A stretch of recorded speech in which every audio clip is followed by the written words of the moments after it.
maravilhosa pro curso. E aí eu ia naquela época, começou a falar, né, da sua faculdade, onde era necessário ser pregado.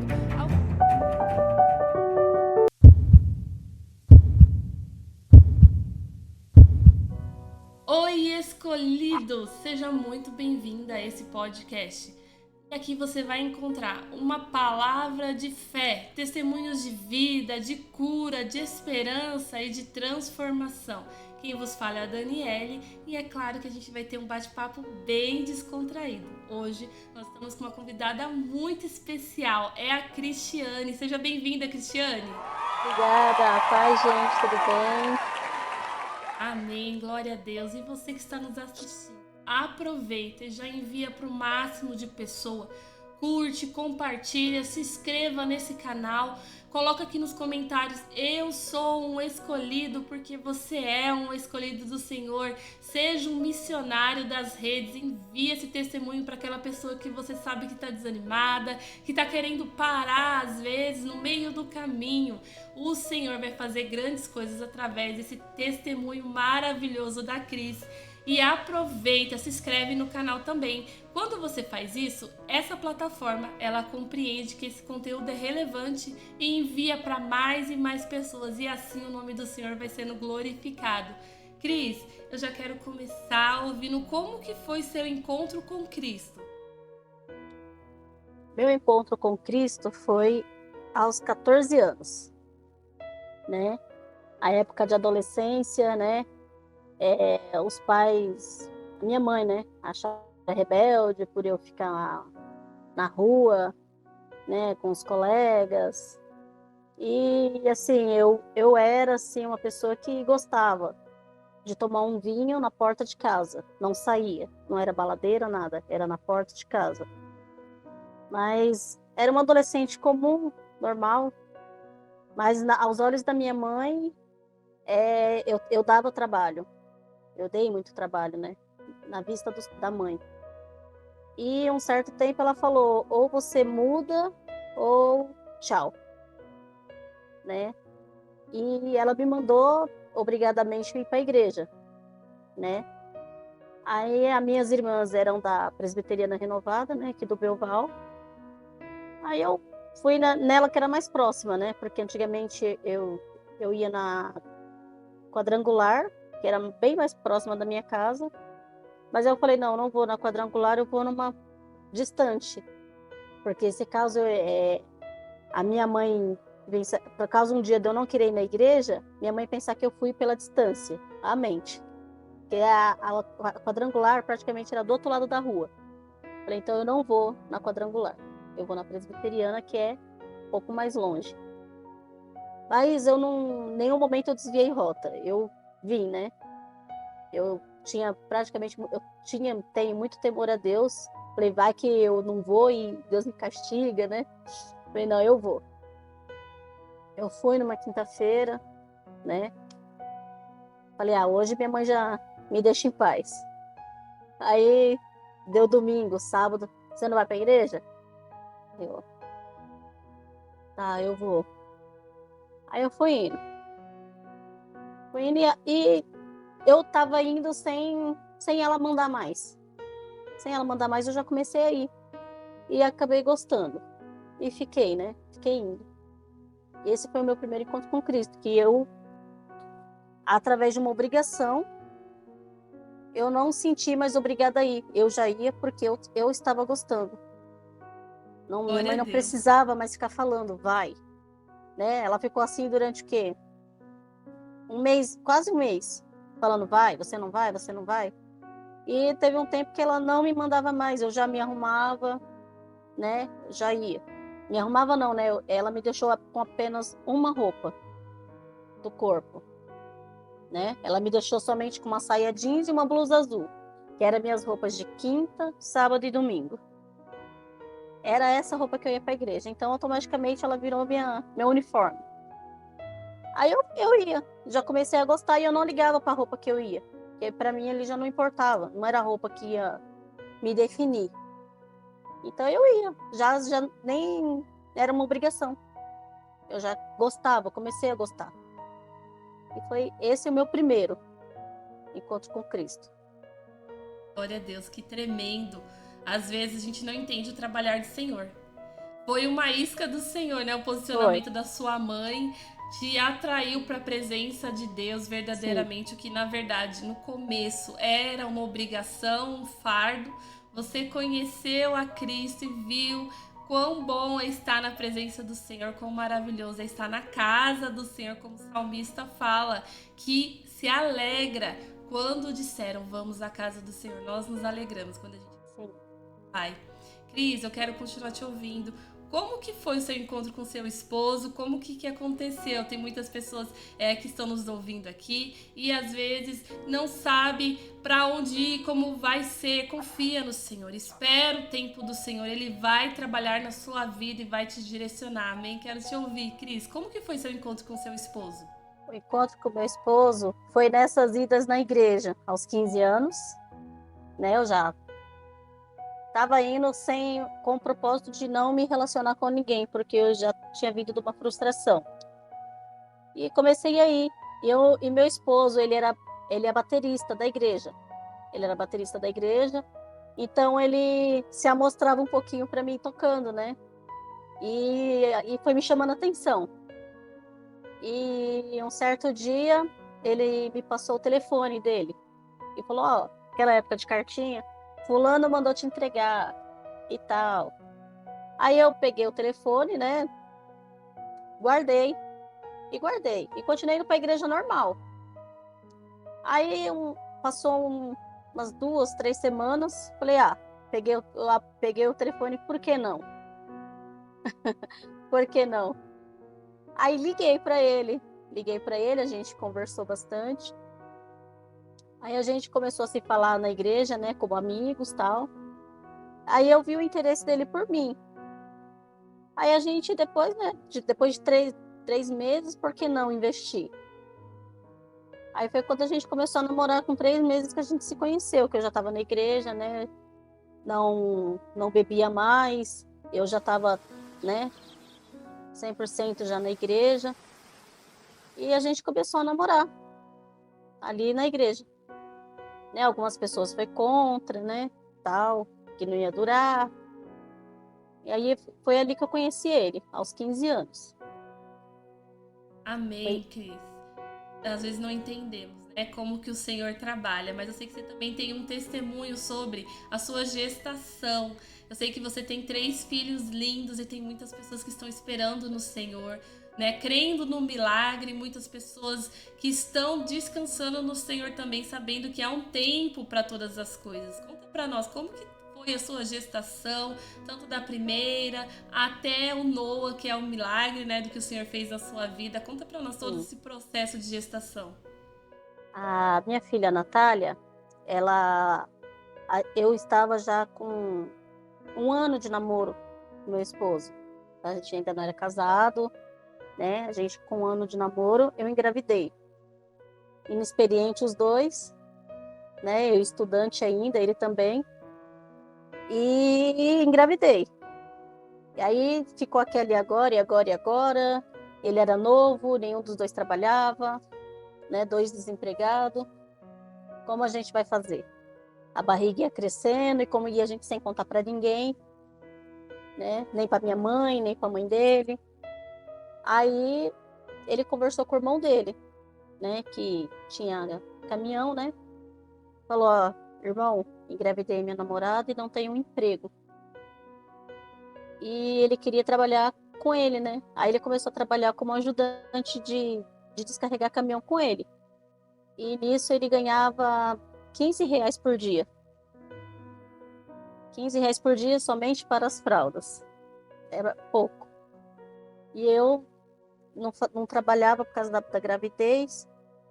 E acabei contando para minha mãe, né? Minha mãe me levou até o posto obrigadamente para fazer um teste. E eu já estava de 3 meses e pouco. E ela falou, agora vocês se viram. Você fica aqui na minha casa e ele vai trabalhar. Aí ele começou a trabalhar com o irmão dele, né? De ajudante, foi trabalhando. E aos 9 meses certinho, ela nasceu, sem trabalho nenhum, sem problema nenhum. Ela nasceu. E veio as dificuldades, né? Que ele ganhava pouco, né? Ele começou para ganhar mais, ele começou a viajar para fora, né? E não estava curtindo a filha, né? Ele ficou no período de 10 anos viajando, né? Que era o que ele gostava, né? Ele pegou amor pela profissão. Foi 10 anos da vida dele viajando. E minha filha crescendo, ele só via ela aos finais de semana.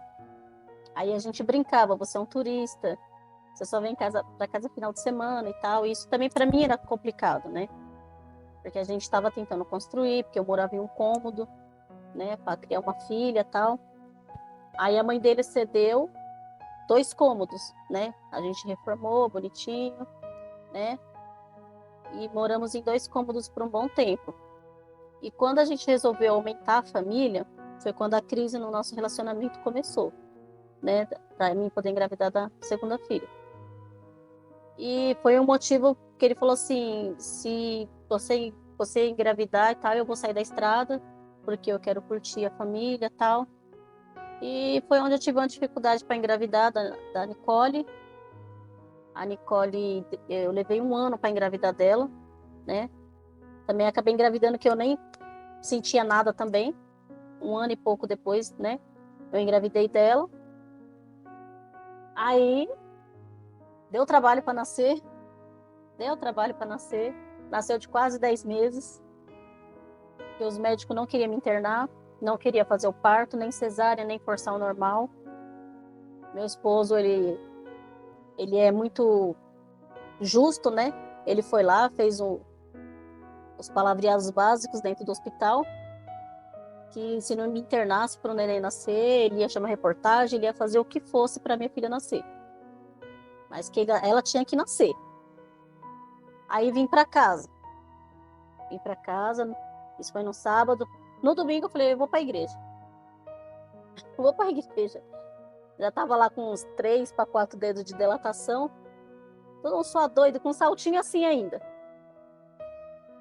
Só doida, o que você está fazendo aqui? O que você está fazendo aqui? Vai para o hospital. Você já está delatando aí e está aqui. Eu falei, não, se minha filha nascer, pelo menos vai nascer debaixo da graça. Eu vou ficar até acabar o culto e se eu sentir alguma coisa, eu vou. Mas aí acabei indo para o hospital às 8 da manhã da segunda-feira. Foi no dia que ela nasceu, na segunda. Cultuei no domingo e na segunda ela já nasceu. Nasceu muito inchada, muito inchada. Teve que 3 médicos, 3 enfermeiros me segurar, me ajudar, porque eu já estava com as minhas forças esgotadas, né? Eu não estava aguentando mais, não aguentava mais. Aí, com a graça de Deus, ela nasceu. Inchada, com cordão umbilical quase, né, no pescoço. Nasceu muito inchada. Na foto de recém-nascida dela, o pessoal, nossa, que menina gorda. Eu falei, não é gorda. Ela não nasceu gordinha. É inchaço. Ela nasceu inchada demais. Passou muito da hora de nascer. Foi também um milagre, porque ela não morreu e também não sequela, né? Não teve nenhuma sequela. Hoje, a minha filha Natália, ela tem 20 anos. Né? Ela completou 20 anos. E a Nicole tem 9. Ela tem 9 anos. E ela tá, as duas, moçonas. Glória a Deus, que bem. Glória a Deus. Tudo o Senhor tem controle, né? Às vezes a gente pode perder o controle nosso aqui na Terra, sair fora dos nossos planejamentos. Mas na mão do Senhor Ele nunca perde o controle. Quando você descansa e confia no Senhor, Ele vai criando caminho, Ele vai abrindo porta e Ele vai fazendo milagres na nossa vida. Eu sei que você tem um milagre também, né, dessa gestação, que é a mais recente, que é a do Noah. Você que está passando por alguma situação de gravidez, que possa ser de risco, ou você está com seu filho na UTI, ou se você conhece alguém que está passando por esse processo, envia esse podcast para essa pessoa, para trazer esperança, para trazer ânimo, porque nós sabemos que o testemunho, ele edifica a nossa fé. Amém, Cris? Conta para nós, como é que foi essa gravidez do Noah? A gravidez do Noah, depois que a Nicole nasceu, passou-se 4 anos, né? Aí vem mais as crises básicas no relacionamento, né? Que com o tempo, se a gente não podar, se a gente não cuidar, vira relaxo. E Deus, ele não criou o divórcio. Deus é contra o divórcio. E nós, como mulheres sábias, temos que edificar o nosso lar. Então, meu esposo, ele não estava 100% na fiação de Deus. Ele ia para a igreja, mas estava por ir. Então, ele falou assim, se você me der um filho homem, o nosso casamento vai durar para sempre. Coisas que os homens falam, né? Ah, se isso se fazer tal, vai acontecer isso, isso e isso. E, tipo, ele fez uma prova com Deus, né? Vamos dizer, uma prova com propósito, né? Ele falou que se isso acontecesse, a vida dele mudaria para sempre, né? E a gente que é mulher, e agora, Senhor? E a prova? Corre para os pés do Senhor, né? E agora, Deus? Me ajuda. Oração em cima de oração, e os amigos dele falando que se eu engravidasse novamente ia ser outra menina, porque aqui era a casa das mulheres, que minha sogra tem 4 meninos, são todos homens, e nenhuma mulher. Aí eu falei, então a geração vai ser só de mulher, então agora. Mudou agora. Mudou, eu falei, Jesus, e agora?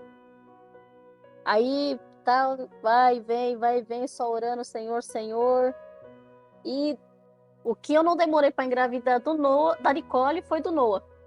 Foi rápido. Em menos de 3 meses que eu parei de tomar remédio, fiz o teste por fazer, né? Mas só que antes disso eu já tinha feito, né, uns exames, né, e tal, e constou que eu tinha um cisto, né? Só que esse cisto eu ia começar a fazer um tratamento para ver se eliminava, se ele não crescia, tal. Mas só que nunca dava certo os tratamentos. Nunca dava certo da consulta para poder fazer o tratamento, de tomar remédio. Nunca deu certo. Só que, passadas essas semanas, eu fui fazer um teste por desencargo. Porque eu estava andando estressada, nervosa. E eu não sou assim, eu era a pessoa mais calma do mundo. Se você me batesse aqui, eu dava essa aqui. Então, eu era assim. A calmaria em pessoa. E eu não estava mais me reconhecendo. Eu já estava muito nervosa, irritava com tudo, se irritava com tudo. E fui lá fazer o teste só para fazer. Aí fui lá no posto, fiz o teste e veio o enfermeiro com um sapatinho. Parabéns, mamãe. Oi? Gente, que rápido. Só que quando eu fiz o ultrassom, já estava 3 meses. Né, de 3 meses, mas só que não dava para ver, porque o cordão umbilical sempre ficava no meio das pernas. Tudo bem, contei para a família que estava grávida, foi a felicidade de uns, tristeza de outros. Minha filha não queria, né? Minha filha, não, porque se for menino você não vai dar atenção para nenhuma de nós duas, e tem que ser uma menina, e porque você engravidou de novo, que aí só eu e a Nicole estava bom. E falei, tá, amém, amém. Aí vem meu marido, tem que ser menino, e que tem que ser menino, e que tem que ser menino. Aí, meu Jesus. Aí você fica no meio, né, Cris? Aí já vem o nervosismo, ansiedade. Meu Senhor, que prova, é 2 contra 1. Uma que não quer, outro que quer menino, uma que quer menina. A Nicole, o que vim tá bom. Aí o Senhor, que prova, Senhor. Aí os amigos dele falando que ia ser outra menina, que não sei o quê. Aí eu já falei, se vir menino, você vai me dar um kit completo da Natura. E eu quero esse kit completo, porque eu não vou comprar da sua mão, você vai me dar. Porque ele era vendedor da Natura. Com fé, né? Já foi declarando, tomando posse da bênção, né? Porque de qualquer jeito eu ia comprar o kit dele. Mas eu falei, dessa vez, se meu filho for menino, você vai me dar. Ele, tá. Eu falei, tá registrado aqui. Na época eu tinha Facebook, né? Hoje eu não tenho mais. Eu falei, na época era do Facebook, eu falei, vai ficar registrado aqui, você vai me dar esse kit. Ele, tá bom, eu sei que vai ser menina. Tá bom. Aí o Senhor, aí meu marido acho que caiu na consciência, né? Falou, olha, filha, tava pensando, não importa se vir menino ou menina, eu vou amar, eu vou mudar meu comportamento, a gente vai servir a Deus junto e vamos seguir a nossa vida como um casal que é abençoado. Eu, oh, glória a Deus. Falei, você não podia ter falado isso antes. A gente é um casal brincalhão, a gente brinca com tudo para poder ter harmonia. Então a gente é um casal que brinca muito hoje, né? Hoje a gente brinca muito. A gente é um casal bem brincalhão. Aí eu, nossa, demorou tudo isso, a torrar os meus neurônios. Aí a saga de descobrir o que é e o que não é. Eu, meu Deus. E pagando vários ultrassons e nada. Ah, mãe, eu não vou dar certeza porque não sei se é o cordão umbilical, eu não sei se é o bigulinho dele. Eu não vou dar certeza, porque também pode ser uma menina. Eu, meu Deus. Aí foi se passando 3, 4 meses e nada desse bendito sexo aparecer. Aí eu falei, não vou mais pagar nada. Deixa, se for para saber o sexo do bebê no final da gestação, a gente vai fazer. Aí a gente fez o planejamento familiar, né? Porque eu falei com meu esposo que eu queria parto normal, né? Que eu morria de medo de cesárea, porque a minha irmã, ela teve uma cesárea e as pernas delas quase não voltam. Então eu fiquei com isso na cabeça. Eu fiquei com essa paranoia. Eu não quero cesárea, porque é eu e eu, é ninguém por mim, e eu vou ter que me movimentar sozinha. Eu não quero cesárea. A gente não sabe os planos de Deus, né? E tá bom. Esperei o dia do pré-natal para fazer a morfológica. Aonde levei a minha sobrinha, minha filha e minha outra pequenininha, né? Falei, tá, vamos lá saber o que é agora. Se não descobrir dessa vez, eu desisto. Isso eu já estava entrando, acho que no 4º ou 5º mês. Desisto. Aí o médico só fez assim. Vocês estão esperando um menino, né? Aí ficamos com cara de tacho. O marido já começou a chorar, minha filha já ficou olhando de cara feia. E eu fiquei olhando para os dois e, Senhor, não sei se eu choro, se eu dou risada, se eu grito, se eu pulo. Meu Deus, que prova. Aí meu esposo, você não gostou de saber que é um menino? Aí eu falei, eu amei saber que é um menino, mas só que eu tô em choque. Porque tem você, tem as orações, tem a Nath. Mas no meio, né? Não sabia Foi nem que uma reação junção, eu ter. fiquei sem reação. Aí o médico estava lá falando as partes, não sei o que, e eu digerindo. Meu Senhor. É Aí dessa foi maneira, né? Aí foi onde a luta começou. Daí para lá, eu fui numa consulta de rotina, de pré-natal, onde eu ia sempre sozinha, quando meu esposo não dava para ir comigo. Eu levei a minha filhinha, né? Eu falei, vamos, Ni, vamos ouvir o coraçãozinho do neném, né? Levei minha filhinha comigo nessa consulta. Ela tinha 4 aninhos. Aí ela foi comigo e fui medir a pressão. Eu tava normal, andando normal, sem dor de cabeça, sem nada. Nada, nada, nada. Minha pressão 19/10. Ali já ninguém mais me deixou sair.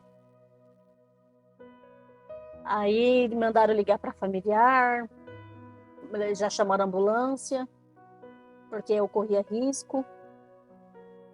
E ele falou, você não tá sentindo nada? Eu falei, não tô sentindo nada. Nenhuma dor de cabeça na nuca, nada. Eu falei, não. Aí eu falei, tá, o que isso aqui significa? Eu não entendi de pressão, porque eu nunca tive. Eu falei, mas o que tá dando? O que significa? Não, é que sua pressão tá altíssima. Tá altíssima. E a gente não vai conseguir controlar ela aqui, você vai pro SAMEB. Aí, meu Deus do céu. Aí eu ligo pra minha mãe. Mãe, sobe aqui no posto comigo para pegar a Nicole, porque eu preciso ir pro hospital. Aí começou essa correria. Fui pro SAMEB. Aí lá marcaram já os outros pré-natais com o médico de alto risco. Aí eu tenho pavor de injeção atrás, né? O popô, eu tenho pavor de injeção. E eu tinha que tomar a injeção pro pulmão dele. A primeira, são 2 doses. Aí lá vai eu tomar a primeira dose. Eu falei, não quero tomar, eu não vou tomar. Mas é pro bem do seu filho. Eu falei, não vou tomar, eu não quero injeção nenhuma, eu não vou tomar, eu vou desmaiar. Eu desmaio, eu falei, não quero. Aí elas, não, aí eles conversaram, deita aqui e tal, eu vou pegar a agulha de bebê e não sei o quê. E eu nem senti, acabei que nem senti tomando essa primeira, né?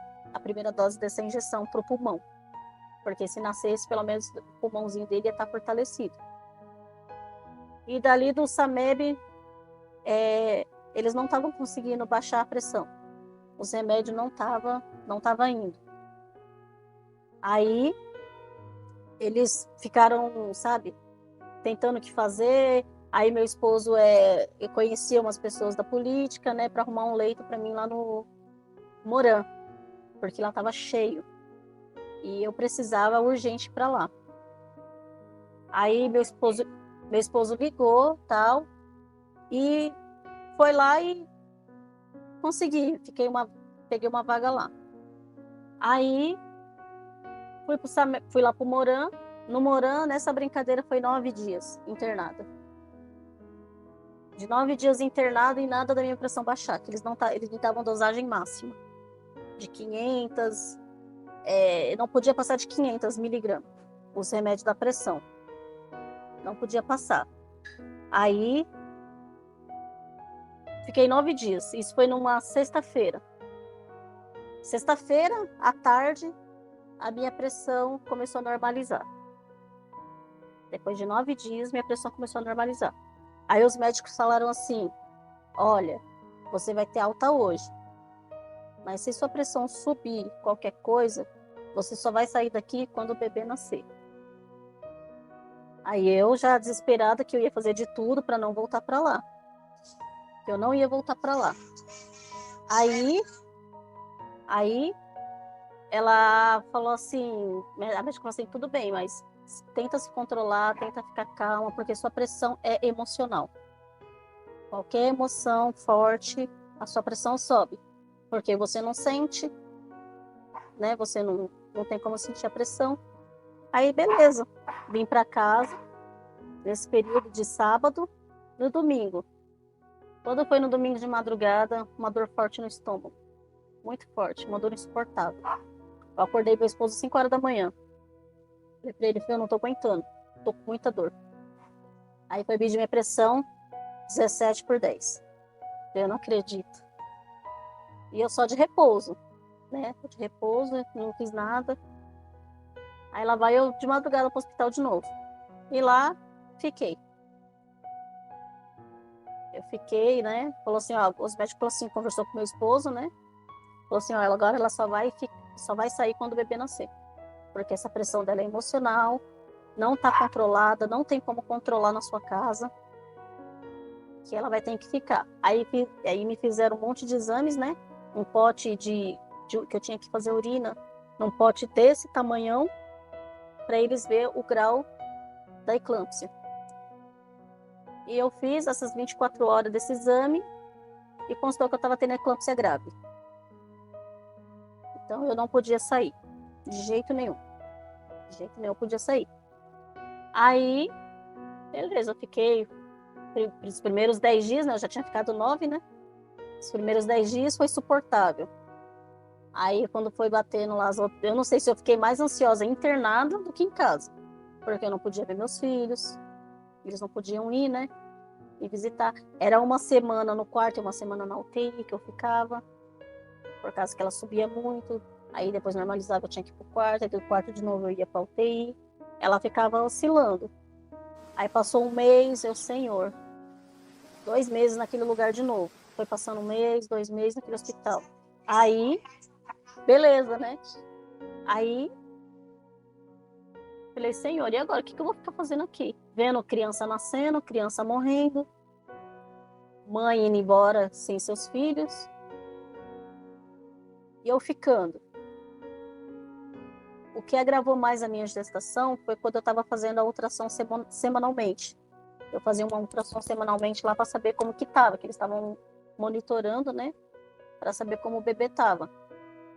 E aí eu fui lá, né? Aí eu falei pro médico assim, eu falei pro doutor que estava fazendo ultrassom. Eu falei, doutor, me tira uma dúvida. Por que toda vez que eu venho fazer ultrassom, a minha mostra que está regredindo a gestação? uma hora tá 29 semanas, outra hora tá 30, aí outra tá 32. Aí ele olhou e falou assim para mim: eu não tenho culpa se o seu bebê não tá recebendo nutriente o suficiente. Aí aquilo me acabou. Aquilo me acabou. Saí daquela sala em pranto, chorando e chorando, todo mundo sem entender o que estava acontecendo, e minha pressão subindo, subindo, subindo, e todo mundo tentando conversar comigo, já me levaram de novo para UTI, porque só lá que conseguia, né, me monitorar direito. Aí as médicas conversou comigo, perguntando o que aconteceu, né? Aí eu expliquei, ó, toda semana eu tô fazendo ultrassom e eu tô notando a minha gravidez assim, assim, assim. E eu fui só perguntar pro mesmo médico, que sempre fez semanalmente a minha ultrassom. Eu só fui perguntar para ele por quê, se ele sabia me explicar o porquê que estava acontecendo isso. E ele me falou dessa maneira. Ah, mas vocês têm que denunciar, que ele não pode fazer isso. E na época eu tinha Facebook, né? E juntou eu e mais umas mãezinhas que estavam lá, denunciamos ele. Porque ele não podia tratar as pessoas assim. Principalmente eu não principalmente eu, né?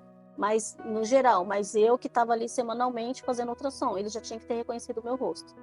Eu estava ali a semana inteira sabendo que eu estava tratando de uma gravidez de risco, né? Que o meu bebê podia nascer morto a qualquer momento, ou não sei. E ele que estava responsável por fazer essa ultrassom, né, detalhada. Que era uma ultrassom detalhada que eu fazia toda semana. Aí, denunciamos, na outra semana, ele já estava uma seda. Tratando bem, falante, né? Porque ele não falava, ele nem olhava na sua cara direito. Estava falante e tal. Eu falei, nossa, não sabia que se denunciar assim o efeito era tão rápido. Mas só que aí passei mais um mês lá, 3 meses se contando e eu lá. Passou-se 3 meses. Eu já estava, né, amiga das enfermeiras, né? Pedi a liberação para ficar vendo minhas filhas. Aí elas liberavam uma vez por semana. Uma vez por semana elas podiam ir lá me ver. Aí elas começaram a ir lá me ver, aí foi me animando mais, né? Que eu tava vendo, só podia conversar por telefone, né? Minha filha tinha 4 aninhos. 4 aninhos, ficar longe da mãe assim. A outra, Muito, né? a outra cuidava dela, junto com o pai e a minha sogra aqui. Falei, não, mas não é a mesma coisa da mãe. A mãe tinha que estar lá. Aí eu passei um estresse que eu me deu uma ansiedade que eu queria vir embora. Tava E com quantos meses nessa época? então, devido a fazer as ultrassons, eu não sabia a gestação correta. Mas o que eu ganhei, quando ele foi nascer, a moça da enfermagem falou assim, olha, fica de olho na paciente Cristiane, que se a pressão dela chegar a 16, corre. Estão querendo fazer uma cesárea de emergência. Sim, porque quando iam fazer o cardiotoco, Uhum. o Noah se escondia que não dava para ouvir o coração. E eles estavam preocupados com isso. Sim. Ele não ouvia o coração, os batimentos cardíacos, ele não se mexia. Aí eu tenho mania de ficar assim, né? Eu tinha mania sempre de ficar assim e tal, mexia assim. Mas só que nesse dia eu fui mexer e começou a sangrar. Nossa, eu nem mexi tanto assim para poder sair sangue. Pra mim era normal, né? Eu tenho unha grande, né? Eu fico mexendo. Normal, peguei um papel higiênico e tal, fui limpar, mas não parava. Aí eu fui suando, né? Fiquei suando com calor. Aí eu fui lá medir minha pressão. Isso era 11 horas da noite, meia-noite e pouca. Fui lá medir minha pressão. Aí a enfermeira desatenta, né? Mediu minha pressão e falou assim, sua pressão tá 16/9. Volta pra sua cama que eu já vou lá relevar o remédio. Aí eu falei, tudo bem, mas só que eu tenho um ouvido muito bom. E eu ouvi ela falando de longe, que a minha pressão chegasse a 16 era para correr. E ela não se atentou a isso. E eu já tava, né? Meu nariz começou a jorrar. Meu nariz começou a jorrar, e a enfermeira-chefe que me viu falou, Cris, o que tá acontecendo? Eu falei, eu não sei, eu cutuquei aqui o nariz, mas começou a sair muito sangue, eu não tô entendendo. Aí ela, você mediu a pressão? Eu falei, medi, quanto tava? 16/10. Aí ela olhou pra cara da enfermeira assim, eu não falei que a paciente Cris tinha que correr com ela, com a pressão. Aí ela olhou e não sabia que era eu. Aí na hora já peguei a cadeira de roda, eu falei, não, eu não quero cadeira de roda, que eu meio tinha pavor. Eu falei, não, eu vou andando nela. Não, você vai ter que sentar, vamos correr. Corre. Me levaram pra UTI de novo. Lá vai eu, mais um dia de UTI. E nada de ouvir o coração do Noah, nada de achar ele. Aí eles me deram até comida, coisa que não pode para fazer uma cesárea, né? Tem que ficar de jejum e tal. Me alimentaram, me deram um monte de comida, um monte de água, para ver se ele reagia. Aí tentaram me forçar um parto normal, né? Não tinha como fazer um parto normal, porque eu não estava com passagem. Até isso deu errado. Eu não estava com passagem. Aí não teve jeito. Falou, não, vamos ter que marcar uma cirurgia agora de emergência. Mas só que não ia dar tempo nem do meu esposo chegar. Para ele poder autorizar a cesárea e tal. Eles, não, aí falaram comigo, você autoriza a sua cesárea? Eu falei, autorizo. Falei, então vamos fazer uma... Porque a hemorragia estava muito forte. Aí era eclâmpsia já fortíssima. Aí, né, foi. Falei, não, mas eu não quero cesárea. Eu não quero cesárea. Aí veio o anestesista, ele deu uma de psicólogo, né, também, conversou. Ele, não, você não vai sentir nada, a agulha é pequenininha. Você não vai sentir. Eu falei, não, porque eu tenho medo, porque a minha irmã teve uma cesárea assim e a perna dela não ia voltar e eu não quero. Aí, não, mas mãezinha, você tem que ver o bem do seu filho. A gente não tá ouvindo os batimentos cardíacos dele, a gente não achou ele na sua barriga, a gente tem que saber como ele tá. A gente vai ter que fazer essa cesárea. Eu falei, mas eu não quero, eu não quero. Aí ele conversando, aí eles me seguraram na posição, né? Eu estiquei as pernas, ele conversando, aí passou aquele negócio nas costas. Mas calma, você não vai sentir nada. E ele foi conversando, que aplicou que realmente eu não senti. Não senti nada. Foi normal, deitei na cama, eles tiveram até que amarrar meus braços. Eu fiquei olhando assim. Aí falou, calma, isso aqui é caso você tenha alguma reação. É necessário fazer isso. Aí ele levanta a perna. Eu tava se sentindo. Tava lá, levantando as pernas. Falei, tá bom dessa altura? Falou, mãezinha, a gente já tá na 7ª camada de corte. Seu bebê já vai nascer. Oi? Aí tiraram o Noah, né? Senti puxar, né? Só que ele não chorou, né? Eu fiquei esperando, né? Só que não tive aquela sensação de pegar ele, que nem as mães fazem no parto cesárea, né? De colocar o bebê aqui, parto normal, parto cesárea, que geralmente coloca aqui pro bebê só sentir o cheiro da mãe. Ele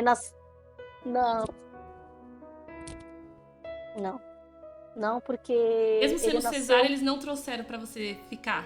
Não, porque ele nasceu roxo. Eu só vi a cabecinha desse tamanho. E eles só falaram assim pra mim, mãezinha, ele tá bem, tá? E saíram correndo. Eu falei, como que ele tá bem porque saíram correndo? Ele só falou, mãezinha, esse aqui é seu filho. Só viraram de longe, sabe? Esse aqui é seu filho. Eu falei, tá, como que eu vou saber o rosto dele se ele nasceu roxo? Aí saíram correndo. Aí eles me emprestaram um telefone, eu liguei pro meu esposo, eu falei, vem pro hospital que o Noah nasceu. Aí meu esposo já saiu gritando, feliz, e acordou a casa inteira, 6 horas da manhã. E já 6 e... Não sei como ele fez um flash, que 6h15 ele já estava no hospital. Correu. Ele que viu o bebê, né? Primeiro porque eu não podia ainda, eu fiquei na UTI ainda, né? Me recuperando, só viu no dia seguinte, né? E eu vi ele no dia seguinte, depois de 24 horas, ainda fiquei na UTI. E o meu esposo que detectou que ele não estava bem, porque ele foi pro berçário. E meu esposo viu que ele estava lutando para respirar. Ele tem até uma marca aqui ainda no fundinho do peito, que é fundo. o tanto que ele forçava. Meu Deus. E meu esposo chamou a enfermeira e falou, meu filho não tá bem. Olha o meu filho. Aí realmente, paizinho, ele não tá bem, eu vou ver o que tá acontecendo. Aí me levaram de volta, né? Porque eles não queriam que eu visse alguma coisa. Só me deixaram vir no outro dia ainda, de novo ver ele. Aí eu fui até o berçário para ver o meu filho. Cadê meu filho? Ah, mãezinha, seu filho, vem aqui, mãezinha, paizinho. A gente teve que colocar seu filho na UTI. Aí quando fala de UTI, meu Deus. Meu filho na UTI. Aí a preocupação dobra, aí já foi, sabe, uma junção, né? E nesses 15 dias que meu filho ficou na UTI, ele ainda ficou 15 dias na UTI, não me deixaram pegar. Nossa. Não me deixaram segurar ele. Só falavam Então, assim, você não pôde amamentar, então, ele, né? naquele momento não. Aí vai vir a parte... Eles não me deixaram segurar, porque eu fiquei com depressão pós-parto. Eles não me deixaram segurar. Eu já de alta, né? Eu vinha para casa. Eu não queria saber de ir para o hospital na parte da manhã, que era o principal, que os médicos passam, que é o horário bom para estar indo para o hospital, era na parte da manhã. Eu já não queria ir na parte da manhã. Eu já estava desorientada. Eles só falavam assim, vai lá no banco de dados, vai lá no banco de leite, tira o leite para amamentar seu filho. Não saía uma gota. Nada, não tinha zero leite. Zero leite. Então eles davam fórmula para ele. E eu voltava para casa frustrada. Eu amamentei durante 3 anos minhas 2 filhas. Eu nunca tive problema com leite. E desse eu não vou conseguir amamentar. Era uma coisa prazerosa que eu gostava do bebê, amamentar o bebê. E desse eu não vou ter. E eu não perdi o gosto, sabe? Eu fiquei com aquela sensação. Eu não queria pegar amor por ele na UTI. Tava com medo de perder ele, na verdade, né? Sim. Eu não queria ir na parte da manhã, eu não queria ver ele, eu não queria pegar amor, porque se eu pegar amor, Deus levar, e eu não queria. Aí até o momento que falaram assim, você vai ter que passar no psicólogo.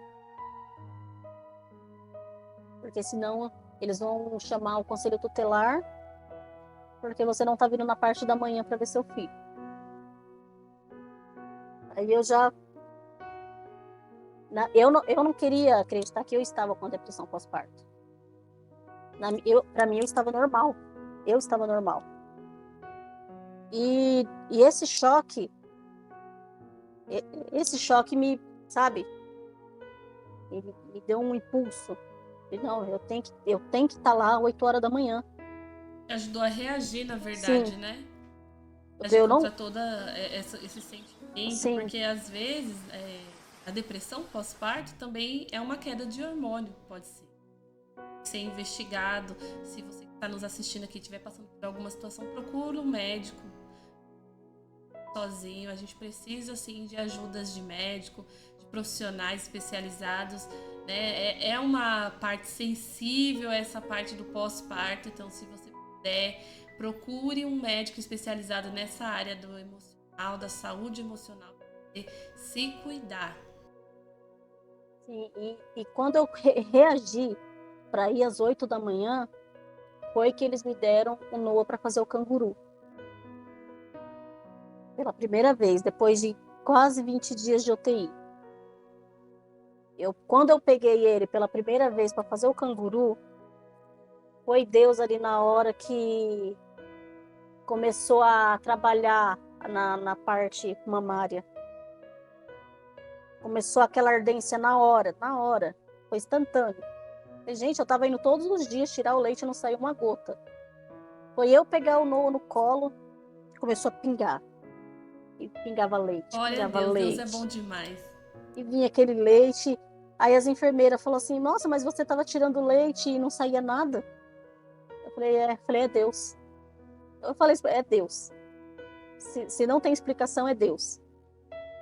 Aí, a partir daquele momento do canguru, elas falaram assim, a gente vai precisar te ajudar a amamentar? Eu falei, não. Falei, não, não vai precisar de ajuda. Porque daqui eu já sei o caminho certo. Aí eu coloquei ele, ele sugava que era uma maravilha. Começou, e eu e meu esposo começou a colocar metas, porque ele precisava pegar peso para poder vir embora. Ele estava com 1,3 kg. Nasceu com 30 centímetros. Então, toda vez que a gente ia para visitar ele, a gente colocava assim, hoje ele vai aumentar 100 gramas, amanhã ele vai aumentar 50, depois ele vai aumentar 200 gramas. A gente colocava essas metas. E toda vez que a gente ia para visita, não chegava na meta exata, mas chegava próximo. Então, todo dia era uma vitória de meta de que ele aumentava o peso dele. Até o dia que ele saiu da UTI. Glória a Deus. Ele saiu da UTI e foi pro berçário. Eu falei para ele, bom, se ele já saiu da UTI pro berçário, já é um pulo para casa. E nisso ele passou o Natal, né? Ele teve que passar o Natal lá internado, né? E ainda eles falaram, você não vai passar no psicólogo? Eu falei, não, eu não quero depender de psicólogo, eu não quero depender de remédios, eu não quero isso para minha vida, porque se isso foi eu falando, né? Claro que precisa sim passar no psicólogo, precisa saber o que está acontecendo, mas nesse momento eu não queria. Eu queria só focar no meu filho, na minha casa, na minha família, nos meus filhos, no meu esposo. Eu queria focar neles e não em passar em médico. Para tomar mais remédio, para ficar dependente de mais remédio, para não conseguir amamentar meu filho por causa de remédio. Porque eu ia ter que pausar a amamentação para ficar fazendo tratamento com um remédio que podia fazer mal para ele. E eu sou muito de reações. Falei, não quero fazer isso por causa disso, disso, disso. Primeiro eu vou focar nisso. Se depois, com mais tempo, eu continuar nessa minha, né? Eu vou. E a gente foi construindo metas para ele engordar, tal. Eu fui amamentando. Eu não precisava mais dar fórmula para ele, né? Ele só tomava fórmula na madrugada, porque eu ficava lá das 8 às 10 da noite. Eu não queria sair de perto. Eu só saía para almoçar, dar uma olhada nas minhas filhas e voltava. Meu esposo trabalhava perto, então ele já me deixava lá, ele ficava um pouco na hora do almoço e depois ia me buscar na hora de ir embora. Então eu queria metas, eu queria ver ele, né? Ele usava as roupas P e RN, ficavam gigantes nele. Então eu saía dobrando assim. As fraldinhas RN a gente tinha que cortar para poder caber nele, de tão pequenininho que ele nasceu. Aí, quando chegou, agora a parte final. Quando chegou na parte de um bebê que estava lá há mais de 3 meses internado, chegou a parte dele ter alta, a mãe dele olhou para o médico e falou assim, eu não quero levar o meu filho hoje, doutor, porque vai ter festa de ano novo na minha casa e eu não quero levar ele para a festa. Eu vou festejar primeiro, porque senão vai atrapalhar ele, eu vou ter que ficar com ele. Aí eu olhei para a cara dela assim, eu falei, doutor, eu não vou comemorar nada. O senhor pode liberar meu filho? Ele tá bem, ele tá amamentando, ele tá se vestindo. Ele, ô mãezinha, seu filho tá com 1,8 kg. Infelizmente, eu não vou poder liberar o teu. Aí ele olhou para outra mãezinha, a senhora tem a oportunidade de levar seu filho e você não quer. A mãezinha quer levar e não pode. Por causa de 300 gramas. Ah, doutor, mas é porque vai ter festa e não sei o quê, não sei o quê. Eu falei, doutor, só me libera. Só deixa eu levar meu filho. Ele já passou o Natal aqui. Eu não deixo ele passar o Ano Novo aqui também. Né? As irmãs dele tá doida para conhecer ele, só vê por foto. E eu não quero essas fotos de hospital ficar mostrando para elas. Eu quero que elas vejam ele, né? Ele, mãezinha, infelizmente, não posso. Isso foi numa quarta-feira. Passou quarta, quinta. E o médico do meu filho sai de férias por causa do Ano Novo. Oh, misericórdia. Oh, misericórdia. Aí quando foi no sábado de manhã, Os doutores da alegria fazem visitas para as mãezinhas, né, para alegrar o dia delas, na mãe de UTI. Foram lá. E um louvor que ficou marcante da alta do meu filho foi o Ousado Amor de Deus. E eu peguei a parte que deixou as 99 para encontrar uma. E esse louvor ficou marcante, eu peguei para mim aquele louvor e eu chorava, eu falei, hoje eu saio com meu filho. Eu já estava até com a roupinha pronta na malinha. Isso foi 7 horas da manhã. Os doutores da alegria lá já cantando os louvores, e eu falei, Senhor, hoje eu levo meu filho, hoje eu vou levar meu filho. Depois que os doutores foram embora, os médicos que estavam cantando foram embora, eu peguei esse louvor para mim, e esse louvor é marcante na minha vida até hoje. E eu ainda falo para ele, eu falei, não, esse louvor aqui, ele é seu. Eu falo para ele, né? Toda vez que eu ouço, eu falo, esse louvor é seu, não? Ele é, mãe? Eu falei, ele é seu. Eu falei que Jesus te achou. Eu falei para ele, Jesus nos achou nesse louvor. E ele fica todo feliz. Aí eu cheguei nas enfermeiras que estavam lá, eu falei, por favor, em nome de Jesus, conversa com o médico, manda um WhatsApp, pede para ele dar alta pro meu filho. Mas, mãezinha, ele só tá com 1,9 kg. Eu falei, mas ele tá bem. Aí elas lá, papapá. Ó, o médico liberou a sua alta. Glória a Deus. Falei, Deus é bom. Mas, porém, aí lá vem os porém. Porém, você vai ter que assinar um termo de responsabilidade, porque se ele piorar, é UTI. E você vai ser culpada por ter levado ele fora do tempo. Aí eu olhei para ela e falei assim, eu assino o que você quiser, mas em nome de Jesus eu não vou voltar mais aqui. Ele vai para casa, vai se recuperar em casa e eu não vou voltar para cá. Mas pode deixar que eu assino o que vocês quiserem. 2 horas da tarde estava eu lá assinando a alta do meu filho. Glória a Deus. A única coisa que ele ficou só com um ano de refluxo muito forte, porque devido às altas que ele tomava muita fórmula, que não estava fazendo bem para ele. Então ele ficou com muito refluxo, muito. Mas passou. Hoje ele está com 4 anos, saudável, forte, tem uns tapa forte. Deus é bom, Deus Eu tá falo cuidando. que ele é um menino Hulk, toda vez que ele vai tomar vacina é 4, 5 enfermeiros para segurar, porque ele é muito forte. E hoje a minha família é restaurada, é firmada em Deus. Somos um casal abençoado. Amém. Cris, eu já quero ouvir as suas considerações finais. O que você tem a dizer a quem está nos assistindo, quem está nos ouvindo? O que o Senhor colocou no seu coração?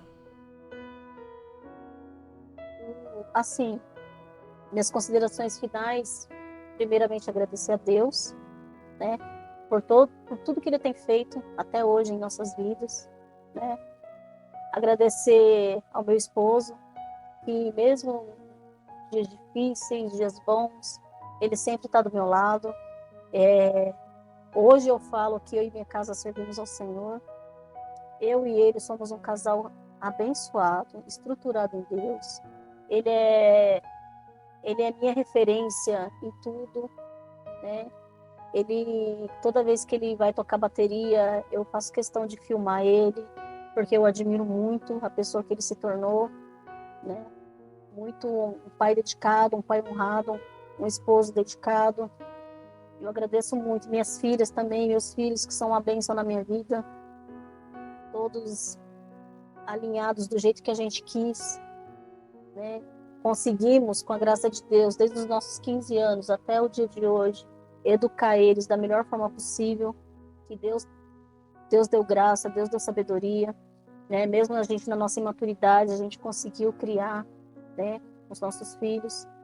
Estamos aí hoje, firme em pé, e o versículo que eu deixo é aquele: esperei com paciência no Senhor, né? E vamos esperar com paciência no Senhor, que Deus vai atender o seu pedido. Deus atendeu o meu pedido. Deus, a todas as vezes que a gente ora, Deus sempre vem suprir as nossas necessidades. Deus sempre ouve as nossas orações, né? Deus cuida da gente, se a gente colocar a nossa fé em ação, né? A nossa fé em ação, se a gente fazer um propósito com Deus e firmar nesse propósito, não tem como errar. Amém. Ontem a gente passou por uma coisa e eu sempre falo com meu esposo, vamos depositar a nossa confiança em Deus. E hoje já veio a resposta de Deus, de Glória a ontem Deus. para hoje. E Deus é demais. maravilhoso, né? Essas são minhas considerações e agradeço a você por essa oportunidade, né? De estar falando um pouco do meu testemunho, que esse meu testemunho é 100% de Deus, porque eu ouvi de uma missionária uma vez, uma amiga minha missionária Aline, que por onde eu for, para quem perguntar, eu tenho que falar esse testemunho, porque pode alcançar uma pessoa, mas essa uma pessoa vai precisar ouvir essa palavra, esse testemunho, É né? verdade. E aqui estou contando esse testemunho, onde Deus fala para falar, eu falo o testemunho, e Deus é bom demais, né, Cris? é bênção. Quero agradecer a sua participação, Cris. Nós sabemos que o nosso tempo é bem apertado e corrido, mas eu agradeço de coração compartilhar conosco. Você que assistiu até aqui, deixe no comentário, eu sou um escolhido. Envia para o máximo de pessoas. Você que sabe que tem aquela mãezinha que está no hospital, passando um processo, envia esse testemunho. Esse podcast vai alcançar muitas vidas, nós cremos assim. Eu quero te agradecer mais uma vez e lembre-se, você é um escolhido. Deus te abençoe. Amém.